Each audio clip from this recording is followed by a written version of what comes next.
In with a disclaimer. This gospel story is not offering some definitive advice as to whether it's good to drink alcohol or not. And it seems worth mentioning because there have been battles over the centuries about alcohol consumption and appropriate Christian living, and that's not what this is getting at.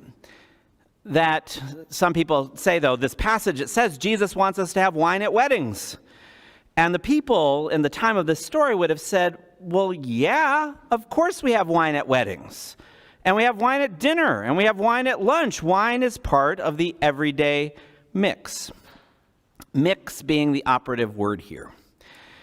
Some different scholars point out that the word in the Hebrew scriptures that means strong drink is not the word that usually gets used when it gets translated as wine. Furthermore, when there's instructions, for example, the preparation of the wine for the Passover, the instruction is that you take one part, what you and I would call wine, and then mix that with 3 parts water. So 1/4 cup of fermented fruit of the vine, 3/4 cups of water, thus a cup of wine.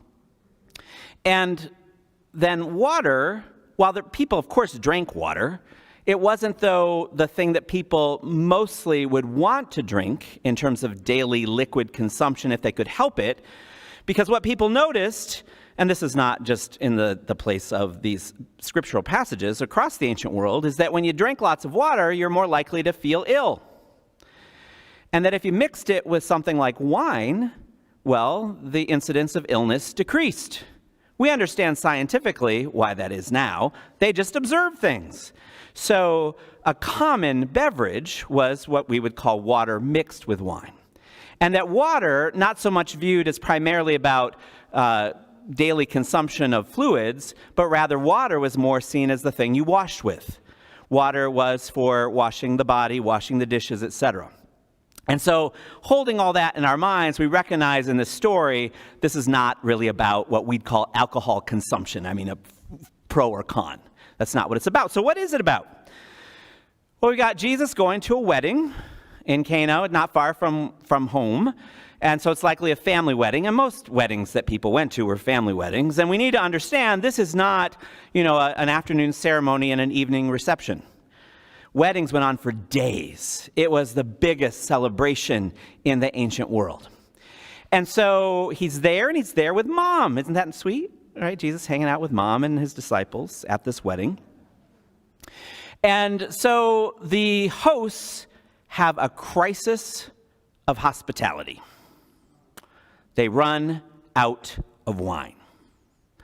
Now, keeping in mind what we just talked about, it's not that they just ran out of one of many beverage choices.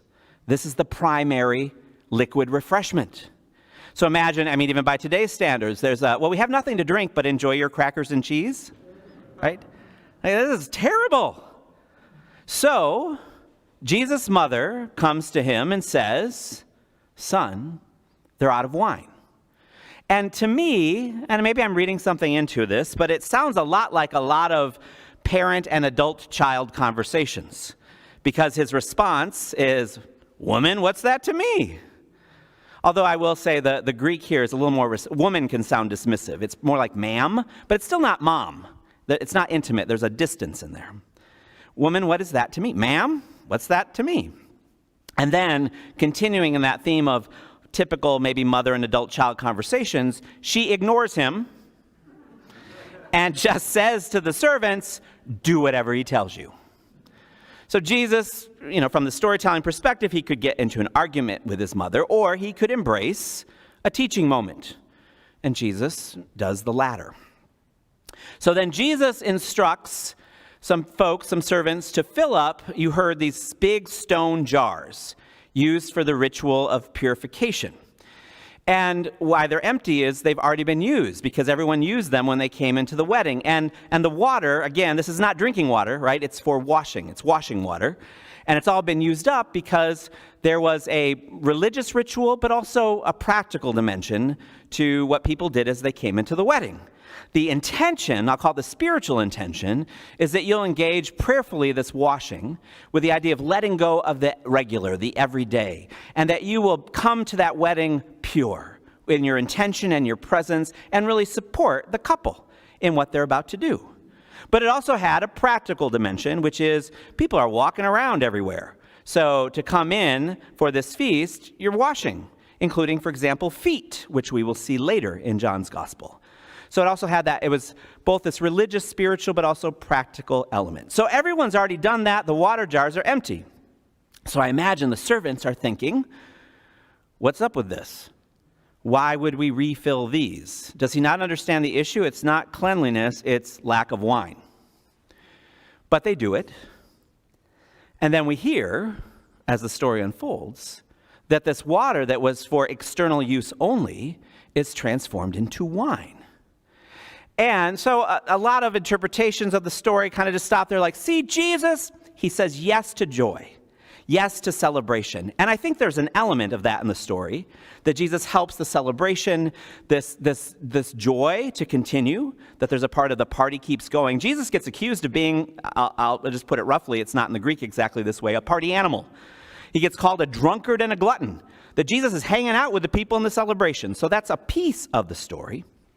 But there's more going on here than that. Because he could have used the water from any kind of source. There's an intentional choice about using these ritual jars that hold the water for this religious ritual of purification. And there's this recognition that often for people, not just his own people, but for people in general, that religion becomes about the surface. And life becomes about the surface. Having a good-looking outside. Showing up in ways that people approve of or that's in alignment with the culture or group around you, and you look good. The whole point, look good. And so people can do that, right? The jars can represent the looking good kind of religion. But Jesus transforms this into something not for your outside, but into wine, which is for your insides. Something not just to be on the surface, but something to be taken within you. And later in John's gospel, Jesus will say to his followers, you are to eat and drink me. And it connects with this other way that Matthew, Mark, and Luke talk about the Last Supper, where Jesus calls bread and wine his body and blood. That there's this idea of the wine becomes a symbol of taking Jesus in, taking spirit in, taking this way, this truth, this life inside of you. And so in the story, what Jesus has done isn't just helped a wedding go on. I mean, for the people telling this story, this is why metaphor matters. Symbols matter. And if we don't want to look at those, the Bible makes really no sense. I'll just say that. So we got to look in those and look at the historical context, and what we see is Jesus takes something that's about an external looking good, a ways of living or practicing religion, and makes it about taking something into you that transforms you from the inside out. And if you think about it, right, we can clean off and look good, but it's only the surface. But if we take something within us, it becomes part of who we are. I mean, even biologically, right? Our body takes the stuff, and it literally becomes part of who we are. And so this is some of the move that Jesus is making here. Now, don't hear me too quickly, please, that Jesus is not teaching that somehow what's on the outside doesn't matter. Because there's been plenty of Christians who want to say that. Oh, it's only about what's in your heart. But Jesus is really clear that if what is in your heart is of God, it will change what you live on the outside. So it's still about the outside, it's just the source. It's not a little dabble do you on the outside, it's taking into yourself what will transform you from the inside out. Secondly, I need to be really clear that Jesus isn't talking about a conversion from some old religion called Judaism that's about rituals and laws and turning it into a new religion called Christianity that's about grace and love. Jesus is Jewish. Everyone in the story is Jewish. Jesus is not inventing or discrediting his own faith tradition. As a matter of fact, Jesus is just reclaiming its essence and its purpose. So like any religious tradition, people can make it about the outsides, but the intention of the rituals, the intention of the commandments, the intention of the stories is to be taken in and transform us from the inside out. So regardless of what we've grown up with, we've likely grown up in culture and churches that have, whether they meant to or not, made it about our outsides. I mean, certainly our culture is very much about looking good, right? I mean, the economy would crash if we didn't have fear that we don't look good, or drive the right thing, or wear the right thing, or buy the right thing, right? It's all predicated on that we're very concerned about the outside. But it's also in religious traditions. Oh, and I do need to say, because I keep saying the word religion, and I need to explain this because a lot of people say, I'm not religious, but I am spiritual. And I do not deny that that's potent and powerful for people. But the way I'm talking about religion is the way that I think the word's really meant to be understood, which means to reconnect. Like, think of ligament or line, re-ligament, reconnect. So religion in its heart and soul is supposed to be about people reconnecting with God, reconnecting with who they really are as God's beloved, and reconnecting with others. So that's what I'm talking about when I say religion. So Jesus, though, is challenging us, calling us in the ways that our religion has been what's on the outside to make it about what we take in on the inside and shift the focus or the energy. So I think whether we grew up conservative or liberal or moderate in our churches, a lot of what was emphasized was outward. So you got to say the right words to God, or sing the right kind of music, or always use the memorial communion set because we've always done it this way, right? There's often that kind of thing, regardless of theology. But there's also, in our churches and religious communities, an emphasis on showing up, at least agreeing to the right ideas or the right behavior. So in some church traditions, it's more about morality around sexual behavior. And for other churches, it's more about what ethical ideas are you adhering to. But still, it's usually about the outside. Again, outside what we live matters, but Jesus is saying it's not just focused on the outside, because then it's at a superficial level, and what we end up living is going to be superficial. And so it has to be about what we take in every day inside that transforms us from the inside out. The ritual washing, check the boxes, just focused on outward behavior becomes the deeply drinking of the Spirit, the presence, the justice, the love of God. And on this Reverend Dr. Martin Luther King Jr. weekend, I'm mindful of the ways that he talked about this thing that we're talking about. Dr. King clearly engaged in work that we would call transformative, yes? And he sometimes is credited with, he had this one kind of moral or ethical vision, and that's what drove him. And certainly you start with that. But he was up against it. There was so much pushing back against him every single day. Deep threats to not only what he was trying to accomplish, but to his family, to his life. And Dr. King was very clear that if he didn't have something at work deeper in him, he would have turned it all over. He could not have kept on keeping on. And so it taps in for me with this idea that Jesus is talking about. And Dr. King talks about this in a number of places, but I wanted to share with you an excerpt from a sermon that he preached in Chicago in 1967, where he talked about this. And it came after, so the story, what he shares, it happens after he gets a phone call in the middle of the night where someone has threatened his life and his family.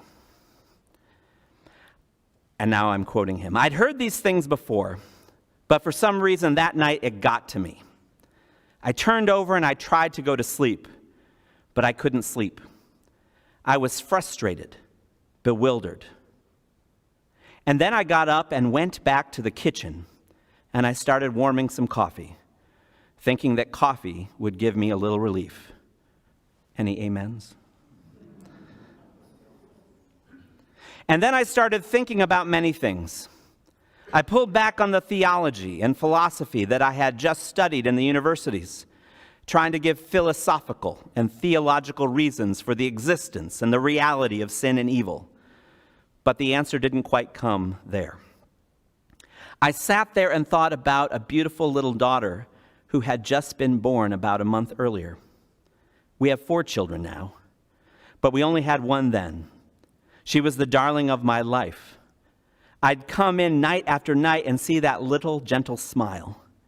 And I sat at that table thinking about that little girl and thinking about the fact that she could be taken away from me any minute.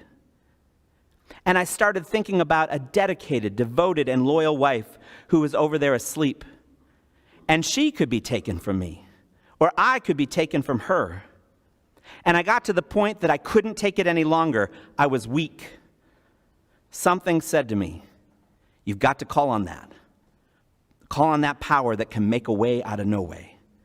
And I discovered then that religion had to become real to me. And I had to know God for myself. And I bowed down over that cup of coffee. I will never forget it.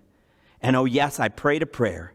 And I prayed out loud that night. I said, Lord, I'm down here trying to do what's right. But Lord, I must confess that I'm weak now. I'm faltering. I'm losing my courage. And it seemed at that moment that I could hear an inner voice saying to me, Martin Luther, stand up for righteousness. Stand up for justice. Stand up for truth. And lo, I will be with you, even until the end of the world. And he continues, I'll tell you, I've seen the lightning flash. I've heard the thunder roll. I've felt sin breakers dashing, trying to conquer my soul. But I heard the voice of Jesus saying still to fight on. He promised never to leave me alone. No, never alone. No, never alone. He promised never to leave me alone.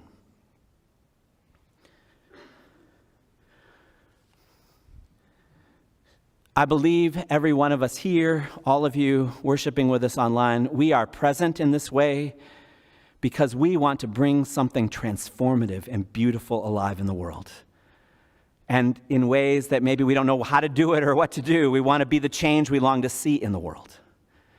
So today we're reminded by Jesus, by Dr. King, that it doesn't come from checking a few religious boxes or only having some sort of moral or ethical vision. There's a reminder that we need to daily drink of the Spirit in whatever ways connect you with who God is, that can help God be real for you or in you. We need that. Because, dear people, we are up against it. We are inhabiting a time and place where things that Dr. King worked for are under assault like never before. We are in a time and place where the institutions that we thought would be stable and endure are rocking, from government to church. We are in a time and place where we can't get everyone to cooperate to wear a mask. We are in hard, threatening times. But we live in a God, spirit, and energy that is bigger than this moment and this time, and is present to this moment and this time. We are walking with Jesus, who promises, lo, I will be with you. I can be at work in you. And that in spite of and in the face of the obstacles, we can keep on keeping on. We can be the embodiment of love, of justice, of transformation. Jesus is showing us the way. Come and see. Drink up. Amen.